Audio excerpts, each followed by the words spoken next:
Baik, kita boleh mulakan. Hari ini kuliah hadis. Hadis yang ke-611 atau 611. Masih lagi dalam kitab Janaiz. Jadi tentang janazah. Baik, minta seorang baca hadis 611 dari Ummu Atiyah. Silakan. Siapa-siapa boleh baca. Okey, sila.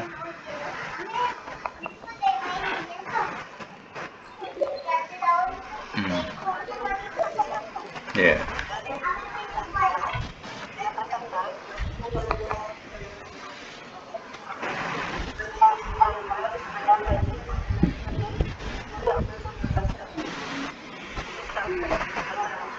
Ya.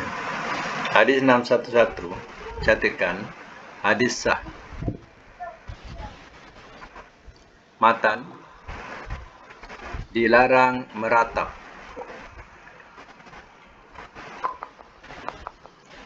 Hukum haram. Meratap tak sama dengan sedih atau menangis. Ya, sedih akan membawa kepada menangis, tapi bukan meratap. Meratap ini, ya, adalah contoh daripada meratap jahiliyah, mengungkit-ungkit perkara-perkara yang tidak sepatutnya.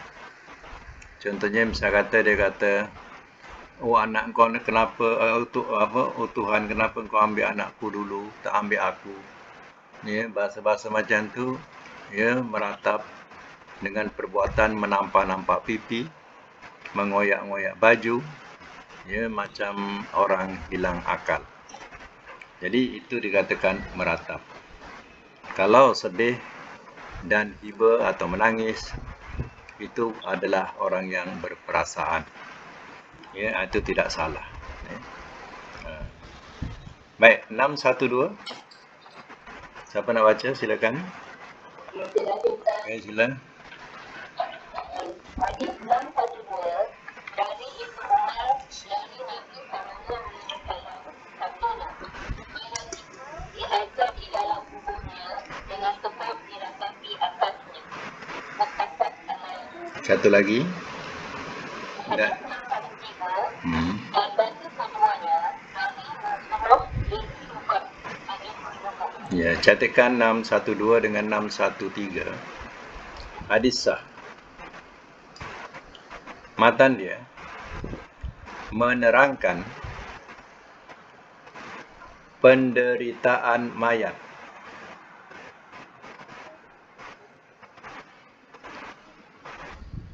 Saya ulang, menerangkan penderitaan mayat terhadap orang yang berbuat dosa.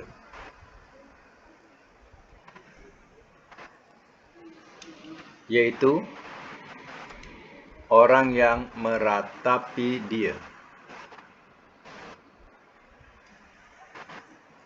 Yaitu orang yang meratapi dia. Hukum sebagai satu ketentuan. Ya. Oh ya. Ini kita hadis. Awal bulan hadis. Oh ya ke? Okey. Hadis sekarang 612. 612, 613 ya. Itu dia.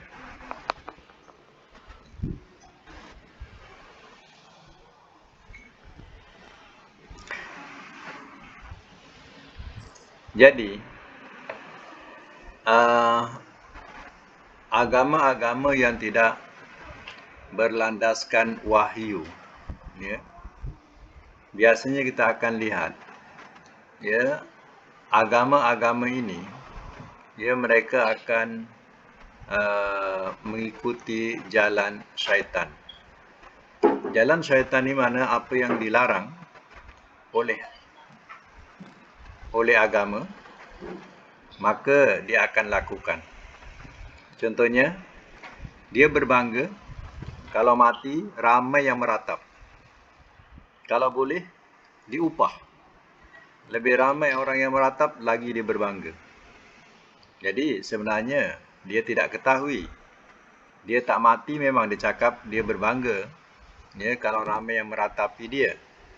Tapi dia tak mati lagi. Ya, setelah dia mati dia baru tahu macam mana terseksanya dirinya kerana ramai yang meratap. Ya. Sebab itu dalam Islam hendaklah hindari daripada perbuatan meratap ini. Biar menangis, sedih, hiba, tak mengapa. Ya, jangan meratap-ratap, mengoyak-ngoyak baju, menampar-nampar pipi sampai tak ingat mengatakan kata-kata yang tidak patut dikatakan, menyalahkan Tuhan kerana cabut nyawa anaknya, tak cabut dia. Ini semua adalah cakap-cakap yang jadikan kufur. Jumpa tak hadis 614 sekarang ni? Hadisnya 614. Okey, siapa nak sambung? Silakan. Ya. 614 dah. Okey, silakan. Baca. Siapa nak baca? Okey, sila.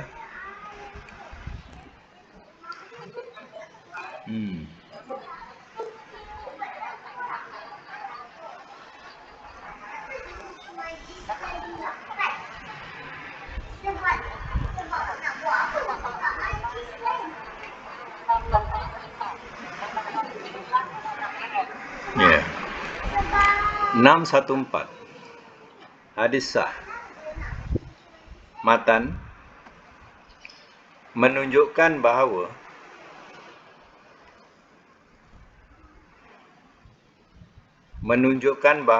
menangis kecil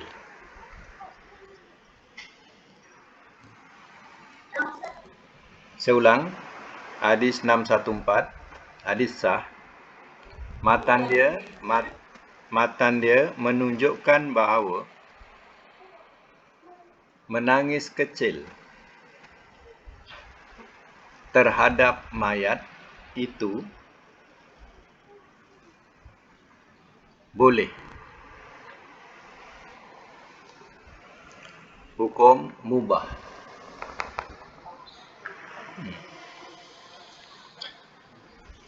Maknanya janganlah menangis tu melampau-lampau sampai meraung-raung. Ya. Tu ia tidak dibenarkan. Kalau menangis kecil tu hiba, sedih sehingga mengalirkan air mata. Ya, sebagaimana Rasulullah SAW dia mengalirkan air mata di sisi kubur anaknya. Ya. Jadi yang demikian itu dibolehkan. Ya, orang kalau dalam keadaan yang sedemikian dia tak ada sedih, tergelak aja contohnya. Dalam keadaan macam itu dia tergelak aja, tak ada sedih. Itu artinya orang tak ada perasaan. Ya. Orang tak ada perasaan langsung. Tergolak aja. Ya. Ayah meninggal tergolak, mak meninggal tergolak. Itu orang tak ada perasaan.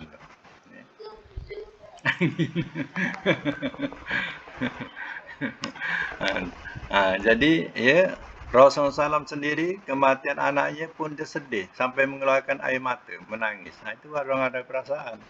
Itu yang dimaksudkan di sini. Okey, kita sambung lagi. Ayat hadis 615.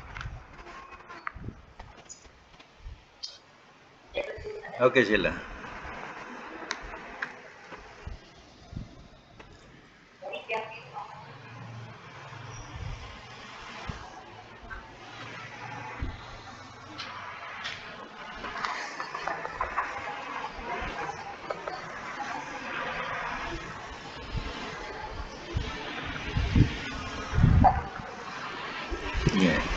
615 hadis sah. Matan, boleh kebumikan jenazah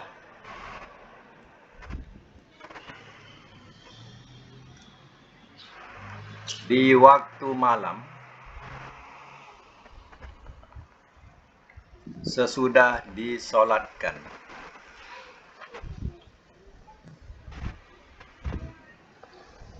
Hukum mubah.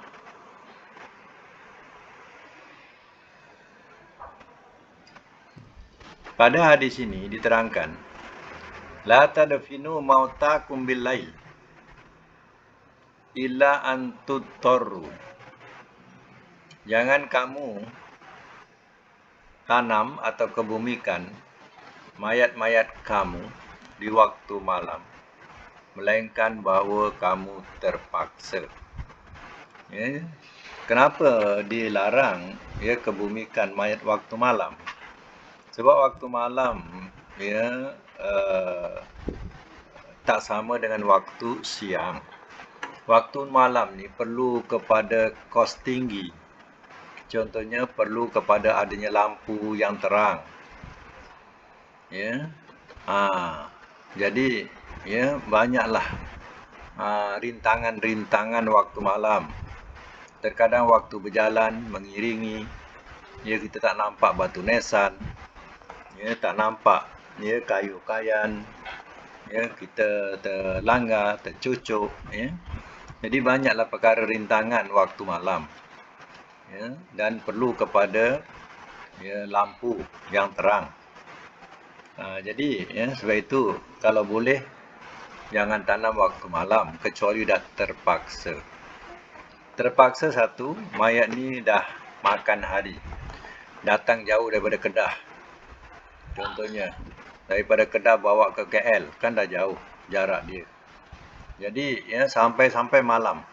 Jadi orang yang di KL ni kenalah siapkan kubur awal-awal. Jadi kemudian disolatkan dan dikebumikan. Jadi dah tak boleh disimpan. Itu mana terpaksa. Kalau misalnya kata baru meninggal maghrib, bolehlah dikebumikan esok pagi. Mana masih baru lagi, tak mengapa. Tapi kalau dah makan hari, ataupun penyakit yang menyebabkan cepat bau, maka eloklah diawalkan. Kerana nanti dilambatkan lagi lah kita menanggung sesuatu yang tidak disenangi. Oleh itu tidak dibenarkan menanam waktu malam kecuali terpaksa. Syaratnya dah disolatkan. Sebab itu terkadang jenazah-jenazah ni bila nak dibawa ke kubur, mereka akan tanya kubur dah siap belum. Kalau dah siap baru dia solatkan.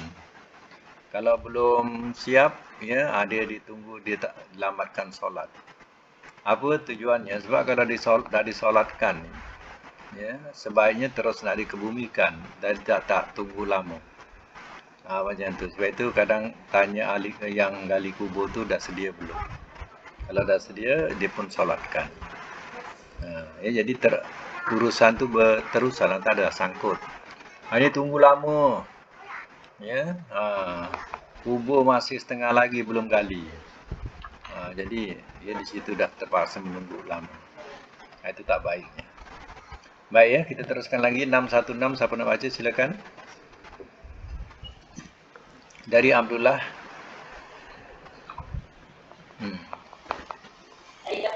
Silakan.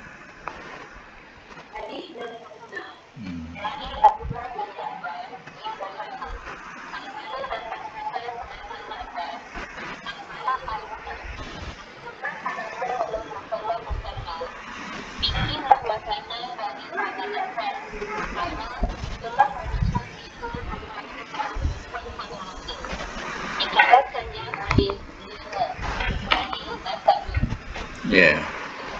616 catatkan hadis sah. Matan, dianjurkan orang lain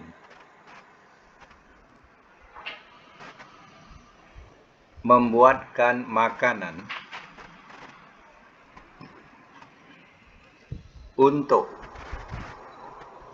keluarga yang kematian.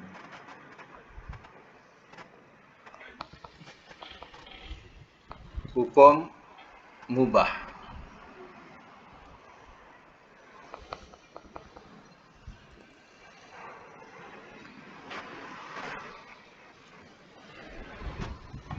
Baik ya, di sini ya perlu diambil tahu sebab di sini ya ada pelajaran besar ya kepada umat Islam.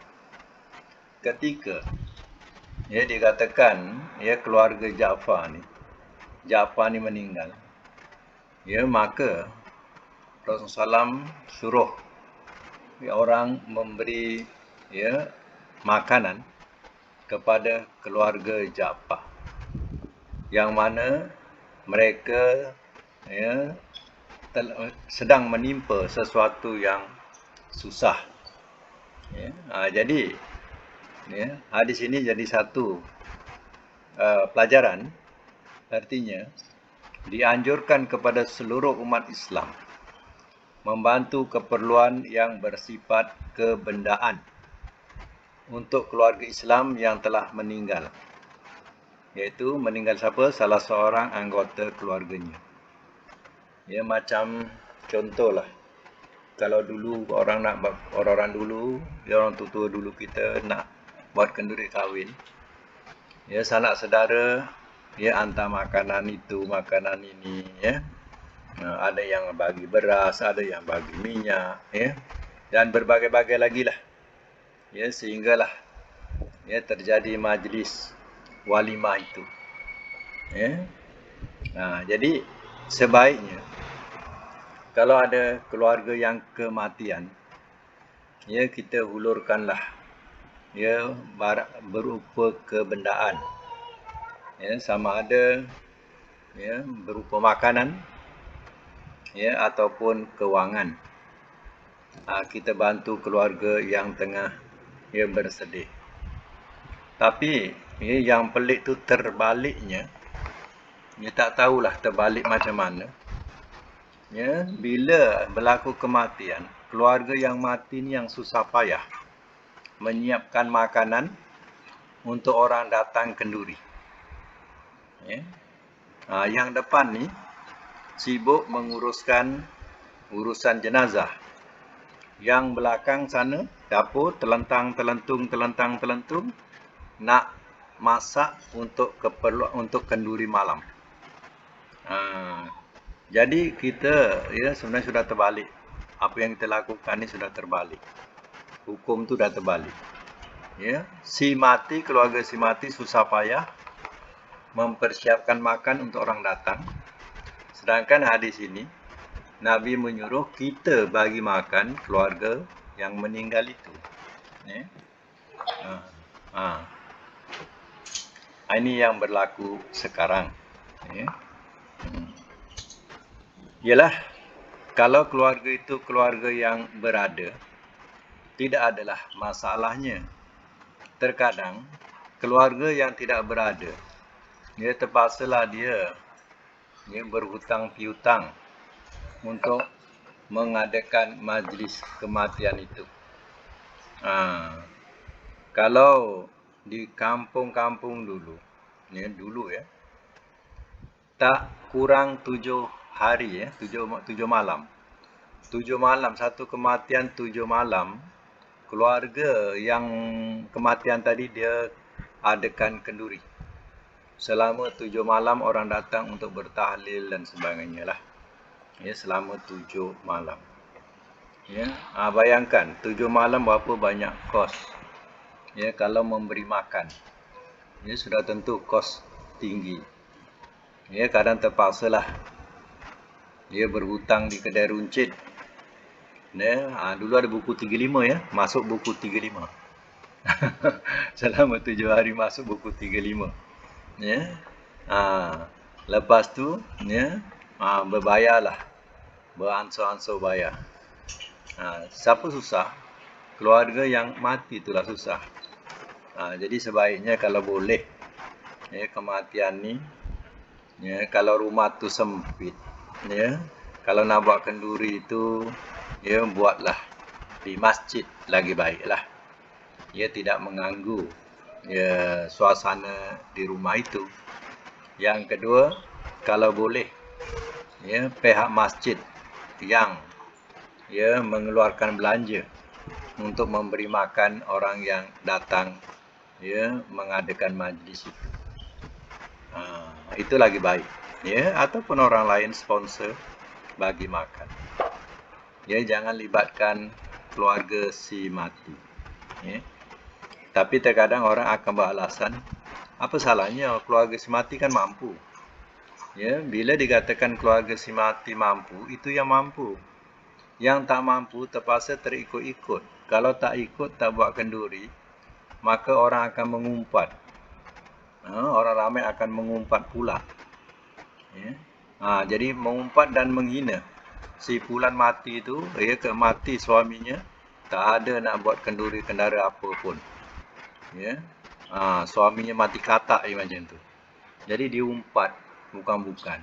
Padahal dia tidak mampu. Ya. Jadi di sinilah kita ambil pengajaran hadis ni. Bukan sekadar kita baca sahaja, ya, ambil pengertian dia. Nabi suruh bagi makan keluarga yang kematian, iaitu keluarga Ja'far.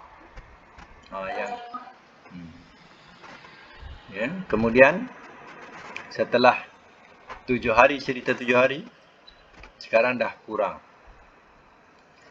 Kadang hanya 3 hari. Ya. Itu Pak Lebay cepat mati. Ya. Pak Lebay cepat mati, kenduri sana, kenduri sini. Baru mati si seorang, dah sambung mati lagi, dah 7 kali 7 14. Ya. Pak Lebay saya makan free je 14 hari. Itu Pak Lebay pun cepat mati, cepat sakit. Ya. Kena penyakit. Ya. Makan sedap je. Ya. Ya. Itu ceritanya lah. Ya.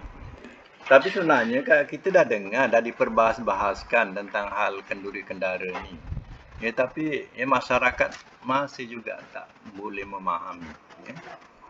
Kadang orang-orang alimnya pun dah berbahas dah mengenai tentang. Hanya sekarang berkurangan lah 3 hari. Ya. Kadang 1 malam pun ada, kadang 3 malam. Tak sampailah 7 hari. Dulu 7 hari. Penat. Letih. Ya. Satu kampung berapa ramai? Kalau 1 bulan mati sampai 3-4 orang, tak letih ke Pak Lebay ni? Ya. Letih. Ya. Lagi 617, siapa nak baca silakan.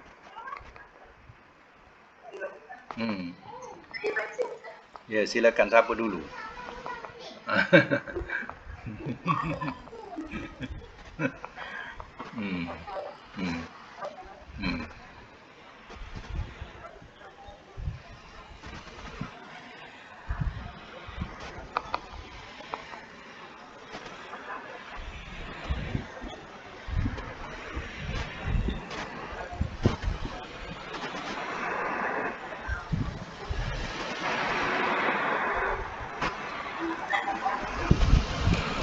Ladiar.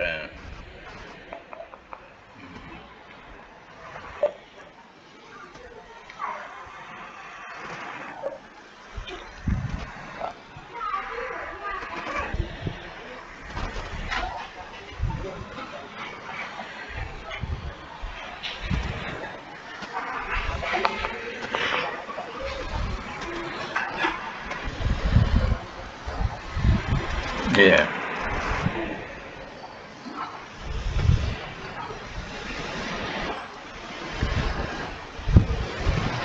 Catatkan ya, 617 hadis sah. Matan menerangkan salah satu daripada doa di waktu ziarah kuburan.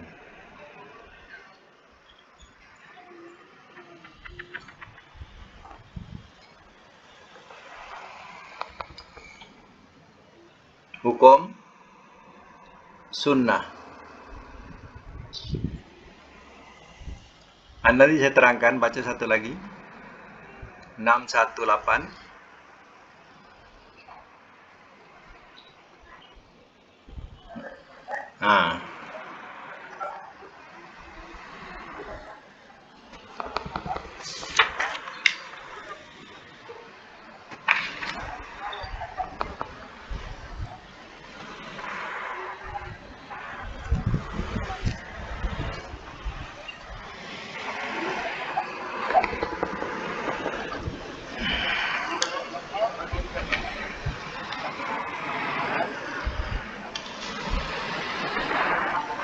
Ya. Baik, 618 catatkan hadis sah. Matan menerangkan doa ziarah kubur yang lain.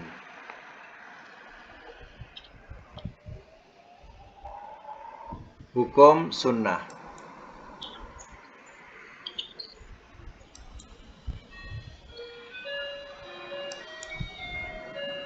Hukum sunnah.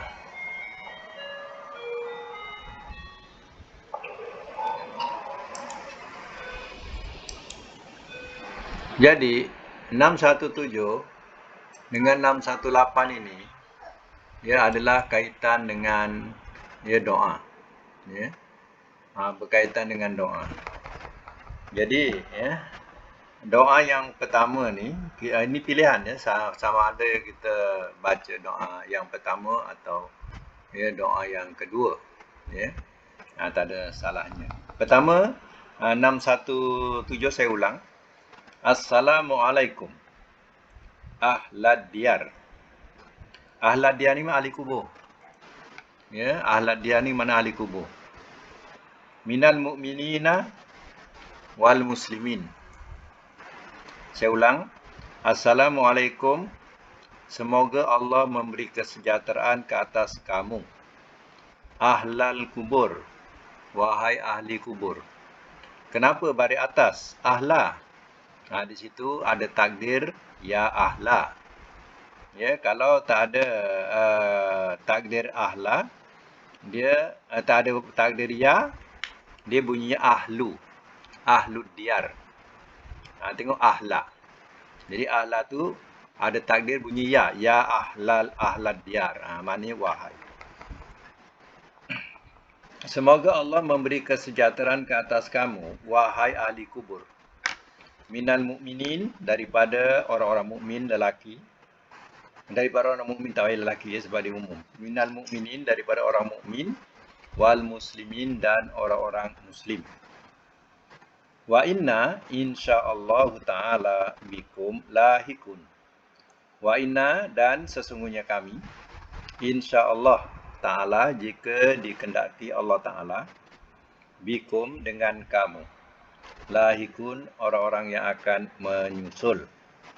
Ya, insyaallah ya, kami akan menyusul kamu. Bahasa dia macam itulah. Dengan kamu, orang-orang yang menyusul. Lahikun tu. Maknanya kalau kita susunkan, dan sesungguhnya kami insya-Allah akan menyusul kamu. Sama ada cepat atau lambat, ya kita pun akan menyusul. Nas'alullah lana. Kami mohon kepada Allah, lana bagi kami, walakum dan bagi kamu, al-afiyah, keselamatan. Ya, kami mohon kepada Allah, ya, keselamatan buat kami dan buat kamu. Macam bahasa itu. Kalau susunkan macam itulah. Ya. Ini adalah doa pilihan, ya, salah satu daripada ini. Ya. Kenapa disebut mukminin wal muslimin? Ya, sebab terkadang kubur-kubur ni ada yang bercampur. Macam di luar negara, ya, kubur ni, ya, dia bercampur. Ya, mana-mana agama dikuburkan satu tempat. Satu tempat. Baik yang dikatakan ahli kitab, ya, ataupun bukan ahli kitab. Dicampur satu kubur. Jadi sebab itu kita khususkan, ya, kita doa untuk yang mukmin dan muslim. Tidak termasuk ahli kubur yang bukan mukmin dan muslim. Ya. Tahu tak bahawa inilah salam yang tidak, ya, perlu mengharapkan jawab salam. Tahu tak? Salam yang tak perlu apa? Tak perlukan jawab salam. Ya? Kalau jawab sebab itu salam tu doa. Ya, semoga kita terjemahkan, semoga Allah memberi kesejahteraan ke atas kamu. Itu doa. Ya. Assalamualaikum ya ahla diyar. Waalaikumsalam. Tafadhol, tafadhol.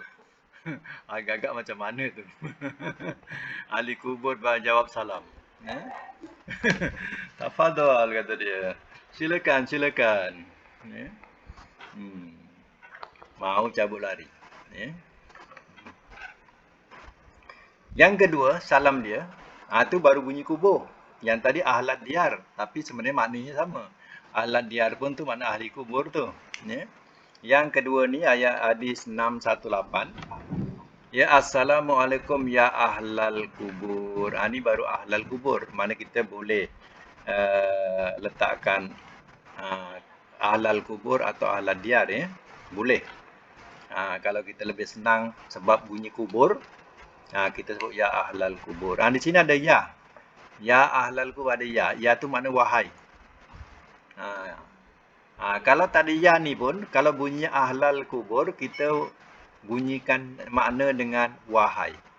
Kalau bunyinya ahlal kubur.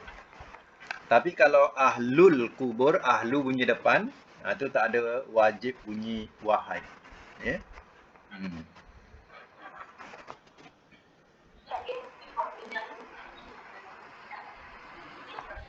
Ini merangkumi sebab kalau dia mengkhususkan, dia baru letak mukminin mukminat. Tapi kalau umum, dia tak perlu kepada mukminin mukminat, muslimin muslimat, ya. Jadi kalau umum dia gunakan dhamir lelaki saja. Macam contoh dalam Quran, ya ayyuhallazina amanu, kan? Wahai orang-orang yang beriman. Padahal amanu tu untuk muzakkar. Ya, jadi umum. Kalau nak dijadikan umum tu maknanya semua yang mukmin lelaki atau perempuan. Muzakkar. Kemudian, okey.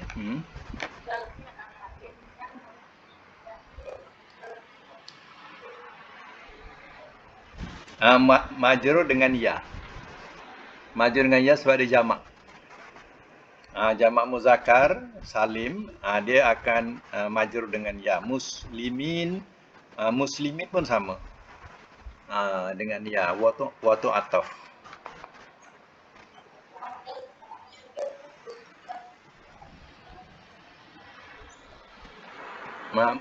Ulang sekali lagi.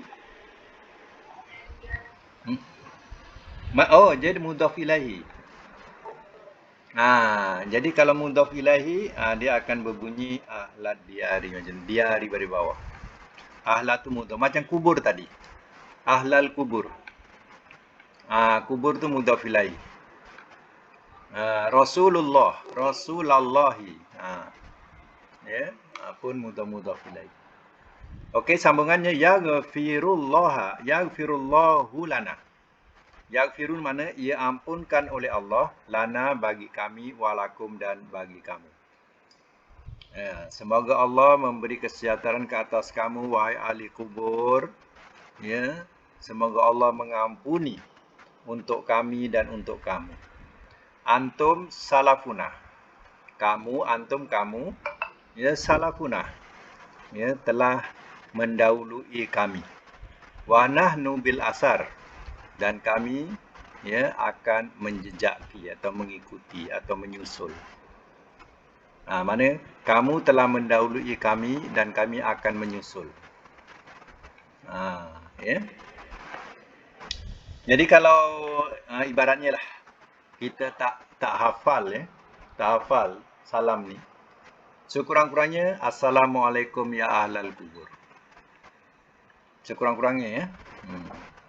Sebab itu kalau nak buat pahala, sponsor signboard letak dekat pintu masuk kubur. Tulis had ni. Ya, tambahkan had ni, salam ya untuk kubur, cacakan dekat pintu nak masuk. Jadi orang-orang yang pergi ni, yang ziarah, yang mengantar, ya, bila ada signboard tu dia akan baca lah. Ya, salam tu dia akan baca salam tu. Ya.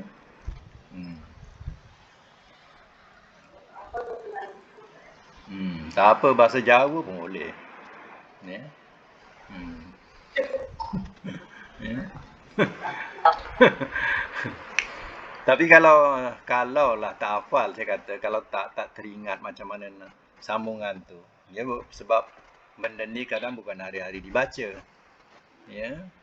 Jadi kalau tak hafal tu, sekurang-kurangnya assalamualaikum ya ahlal kubur. Kalau boleh sambung sikit minal mu'minin wal muslimin. Okey lah. Ya. Tak ada salahnya. Ya. Sebab salam ni kan tak hari-hari kita sebut. Jadi kita kadang tak teringat, tak hafal. Ya. Wa inna insyaallah bikum lahiqun, nas'alullahu lana wa lakumul afiyah. Ataupun ya assalamualaikum ya ahlal kubur yaghfirullahu lana wa lakum antum salafuna wa nahnu bil athar. Engkau telah mendahului kami sedangkan kami akan menyusul. Ya. Dan diterangkan ya, kalau kita lalu di kuburan pun, kita boleh menghadapkan wajah kita ke kuburan sambil lalu tadi, sambil ya melafazkan salam ini. Jangan sebagaimana ada kalau di India tu, orang-orang Muslim tu bila ada kat kubur dia, macam dia nak menyembah, dia buat macam ni.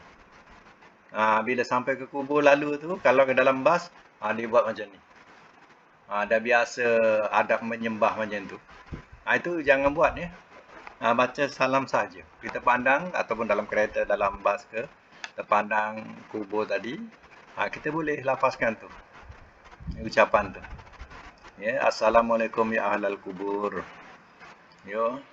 Yaghfirullahu lana wa lakum antum salafuna wa nahnu bil asar. Ataupun yang tadi assalamualaikum ya ahlan diyar minal mu'minina wal muslimin wa inna insyaallah bikum lahiqun, nasallallahu lana wa lakumul afiyah. Ya. Okey, ya. Tandakan ya, letak nota tepi ucapan salam ziarah kubur, tulis. Besok kalau lupa-lupa boleh tengok cari, ya. Yang sedap tu bila cari tak jumpa. Buku 1 ke, buku 2 ke, buku 3 ke, buku 4. Muka surat mana tak tahu. Buku 3. Puas mencari. Ya. Rasa ada belajar kat buku mana ya. Ya.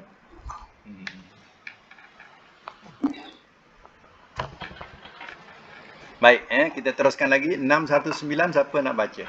Silakan. Siapa dulu tu? Okey. Sila.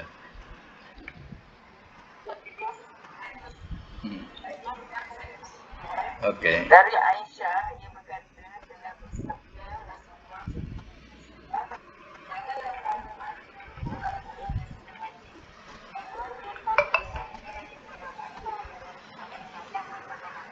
Rasulullah. Cuba ulang sekali. Cuba ulang sekali. Jangan kamu apa?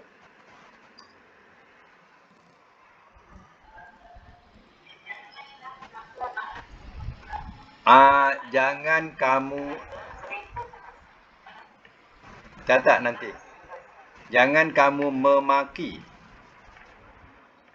Bukan jangan kamu mati. Betul kan? Jangan kamu memaki. Memaki. Maki. Ya.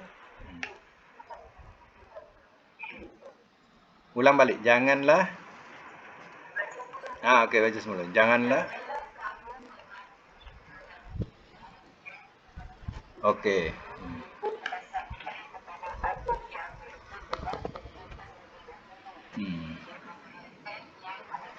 Okey, 619 ya. Catatkan. 619 dengan 620 catatkan sekali ya. Hadis sah. Matan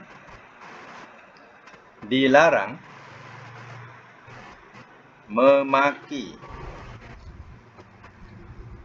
orang-orang yang sudah mati.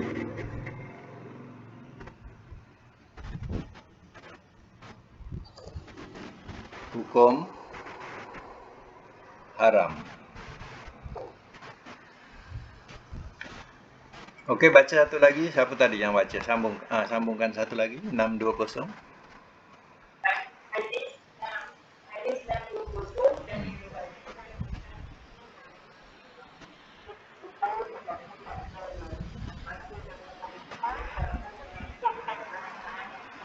Ya, baik. Semak semula. Hadis ini dari Aisyah. Rasul kata pernah bersabda, La tasubbul amwata. Jangan kamu memaki orang-orang yang sudah mati. Fa innahum qad afdau ila ma qaddamu. Maka sesungguhnya mereka sungguh telah menemui apa yang mereka kerjakan. Maknanya apa yang mereka kerjakan bila dah mati itu yang sudah mereka temui. Jadi kalau kita memaki pun tidak ada gunanya, tidak ada faedahnya. Tapi pada riwayat Tirmizi dari Mughirah pula katanya, fatuzul ahya. Maka kamu menyakiti orang-orang yang hidup. Apa maksudnya? Kalau kita memaki atau memburuk-burukkan si mati, kita perasan tak bahawa keliling kita, sebelah kita, kita tak tahu ada ahli keluarga dia. Ahli keluarga dia mendengar kita memburuk-burukkan si mati itu, dia dengar, sudah tentu dia sakit hati. Bila sakit hati, sudah tentulah akan dibaca olehnya kepada kaum keluarganya. Saya dengar si fulan tu, habis memburuk-burukkan orang tua kita. Contohlah macam tu. Jadi satu keluarga tu dalam hati menanam perasaan tidak senang kepada kita. Itulah maksudnya bila kita memaki-maki si mati, kita tidak sedar bahawa di keliling kita, di sebelah kita, rupanya kaum keluarga dia pun ada kat situ. Dengar pula. Sakit hati. Sakit. Kalau kita sendiri pun, kita dengar kaum kerabat kita dimaki-maki macam tu, kita pun sakit hati. Jadi jangan buat macam tu. Kalau kita maki pun tak ada artinya. Apa yang dia buat tu sekarang dia dah temui. Itu maksudnya. Jadi habis tajuk berkaitan dengan janaiz, bab janazah. Panjang lebar berkaitan dengan bab janazah. Ini kita ada masuk bab baru, iaitu disebut Kitabuz Zakati. Kitabuz Zakati, iaitu kitab zakat. Kitab zakat.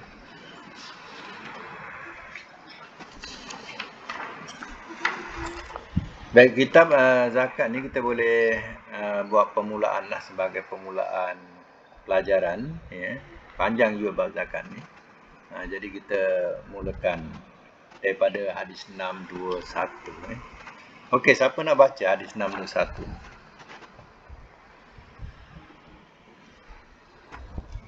Silakan.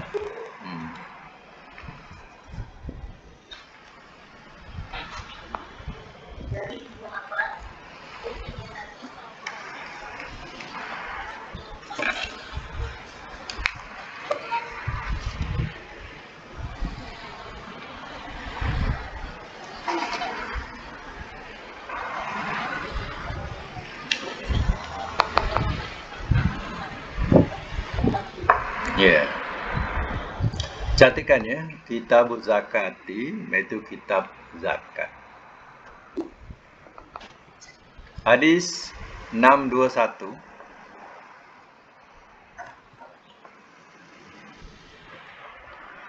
Dari 621 hadis sah.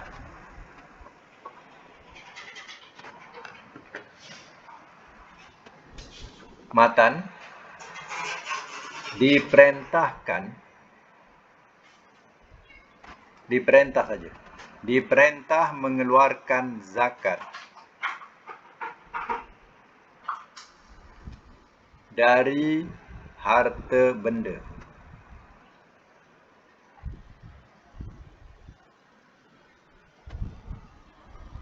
Hukum wajib bagi yang mampu.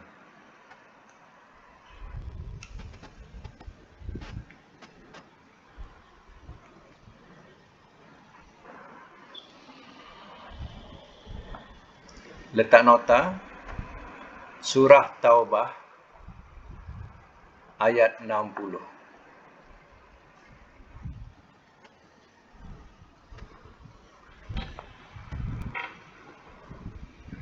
Baik. Hadis ini diterangkan katanya, dulu zaman Nabi pernah mengutus Muaz ke Yaman. Disebutkan hadis tersebutlah. Sesungguhnya Allah katanya mewajibkan kepada mereka, orang-orang Yaman, zakat. Diambil dari golongan kaya di antara mereka. Lalu zakat tersebut dibahagikan kepada orang-orang fakir di antara mereka. Ini ya, perintah yang Rasul berikan kepada Muaz bin Jabal ke Yaman, supaya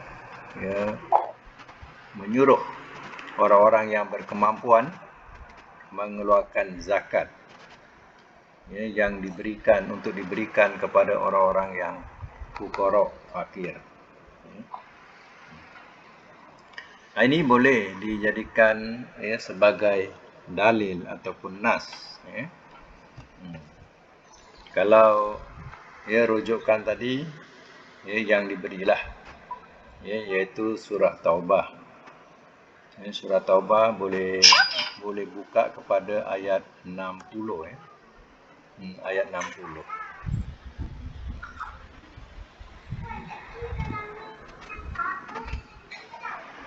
Jadi ayat 60 tu, kalau siapa yang ada Quran di sisinya bolehlah tengok ya. Innama shadaqatu lil fuqara'i wal masakin. Sesungguhnya tidak lain, zakat itu bagi orang-orang fakir dan orang-orang miskin. Wal amilin, dan amil alaiha, mana orang yang diberi tugas mengambil zakat, itu pun dapat bahagiannya. Wal muallafati qulubihim, dan orang-orang yang dijinakkan hati-hati mereka, atau istilahnya orang yang baru masuk Islam. Itu orang yang dijinakkan. Mereka boleh menerima zakat dan boleh menerima bantuan zakat. Wa fi riqab, dan pada hamba tebusan. Hamba tebusan juga boleh menerima zakat. wal gharimin dan orang-orang yang berhutang.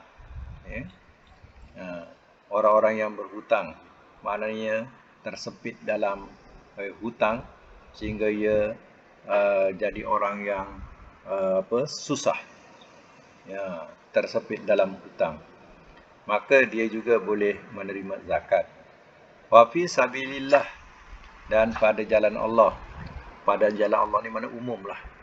Ya, apa-apa hal yang menegakkan agama Allah, meninggikan syiar Allah, itu dikatakan fi sabilillah. Dia boleh menerima zakat. Yang akhir wa benis sabil, dan anak jalan. Anak jalan ni mana para musafir. Para musafir yang kehabisan bekalan. Dia kehabisan bekalan atau dia pun kecurian, dia kehilangan sehingga dia tidak ada apa bekalan untuk balik atau untuk makan, maka pihak zakat boleh bagi dia untuk melepaskan dia sampai kepada negerinya.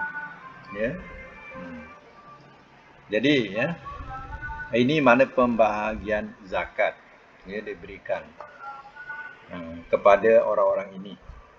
Kalau zakat tu sikit, tak perlu dibagikan sampai semua. Mana bagilah kepada yang terdekat dengan kita apa yang perlu terdekat dengan kita. Kalau yang terdekat dengan kita, fi sabilillah, sabilillah jalan Allah, jalan Allah. Kalau yang terdekat kepada kita masakin, orang-orang miskin, maka berikanlah kepada orang miskin. Zakat sikit. Contohnya misal kata emas kan. Emas ni kalau kita pakai, zakatnya sekali. Kalau kita pakai, contoh kita beli kalung. Harga dia kalung tu contohnya 2,000 harga kalung tu. Jadi zakatnya 2,5% daripada 2,000 tadi. 2,5%. Keluarkan zakat tu sekali, bagi kepada orang yang di antara termasuk ini. Sama ada dapat orang fakir lah, orang miskin lah. Kita bagikan sebab tak banyak. Kalau 1,000, RM2.50 contohnya. Kalau 2,000 baru RM5 contohnya. RM25, RM25, RM50 lah. 2,000. Jadi RM50 tu zakat. Bersih kita punya emas tadi. Hanya sekali. Tapi kalau kita simpan, kita kena zakatkan tiap-tiap haul.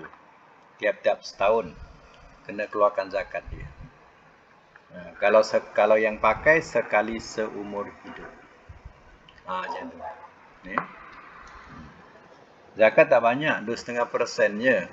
Tapi yang 2,5% ni lah kadang kita abaikan, yang boleh membawa kepada neraka. Sebab ancamannya berat. Bagi mereka yang menyimpan emas, tidak ada mengeluarkan zakatnya, ancamannya keras. Jadi sebab itu sikit je zakat tu, tapi itulah pembersih dia. Sebab itu Nabi SAW dia tidak boleh menerima duit zakat ataupun sedekah. Dan keluarga Nabi, Bani Hashim atau Bani Muttalib. Kenapa Nabi tidak boleh menerima? Sebab zakat itu adalah kotoran harta manusia. Manusia nak bersih tu, kena keluarkan zakat. Jadi zakat tu adalah kotoran harta.